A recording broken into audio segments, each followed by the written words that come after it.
This Saturday on WWE SummerSlam 2025 Night 1, Roman Reigns teams up with his cousin Jey Uso, something that just 2 years ago would have been seen as a shocking occurrence. That's because 2 years ago, Jey was challenging Roman for the undisputed WWE Championship, which he only lost because of a, shall we say, questionable choice from Jey's brother Jimmy. With Jey and Roman teaming up once more, it's time to ask the question, what if Jimmy had stayed backstage, and Jey had won the title instead? I think at this point we can safely say it's not an insane idea. WrestleMania 41 has come and gone. We've seen Jey Uso win a world championship and serve well in the role.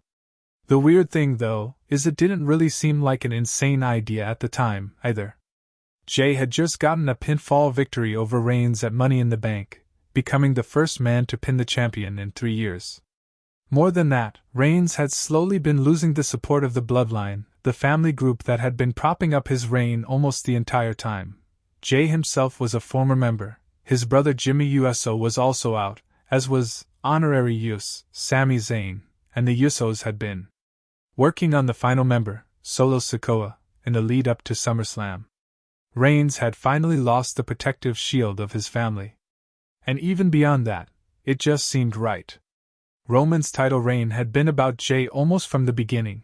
The entire Bloodline story was about the two of them. To some, Jey winning seemed less improbable and more inevitable. Of course, that's not what happened, and in the end, maybe that's okay. Jey still got to pin Roman, he still got to be world champion eventually, and the general fanbase seems fine with Roman's reign of terror ending at the hands of Cody Rhodes. But could we have kept all that, and still gotten the artistic achievement the Bloodline story would have been if Jey had won the world title at SummerSlam 2023? I'm mostly interested in artistic arguments here, so I'm not really going to talk about gate or ratings or any other business metric. That said, let's say Jey beat Roman and won the title.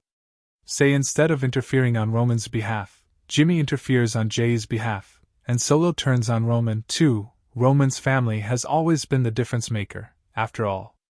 Now what do we have? I think we have undisputed WWE Champion Jey Uso leading a new babyface version of the Bloodline. Or, as I prefer to call it, a license to print money.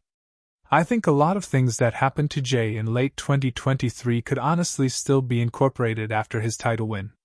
Drew McIntyre, for example, could still be his first great nemesis. Those matches would just be title matches. Crucially, I would also keep Jey's friendship with Cody and their short-lived tag title reign, including the pathos of them defeating Sami Zayn and Kevin Owens for the titles. If the story maintained its themes, Jey would stay a babyface through all this, but the pressures of being champion would begin to wear him down, and he might start making decisions that worry Jimmy and Solo, perhaps by reminding them of Roman. Jey's title reign wouldn't have to be long, but ideally it would have lasted long enough for the cracks in his composure to begin to show. Don't worry, Cody Rhodes fans, this timeline still likely results in your boy finishing his story at WrestleMania 40.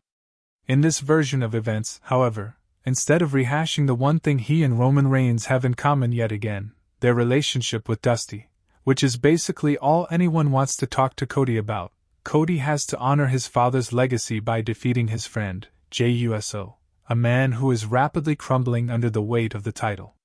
There's a ton of potential for poignance here, particularly if Cody, as he usually does, wants to frame things in terms of wrestling families and/or dynasties. The idea could be that the Rhodes family is ready to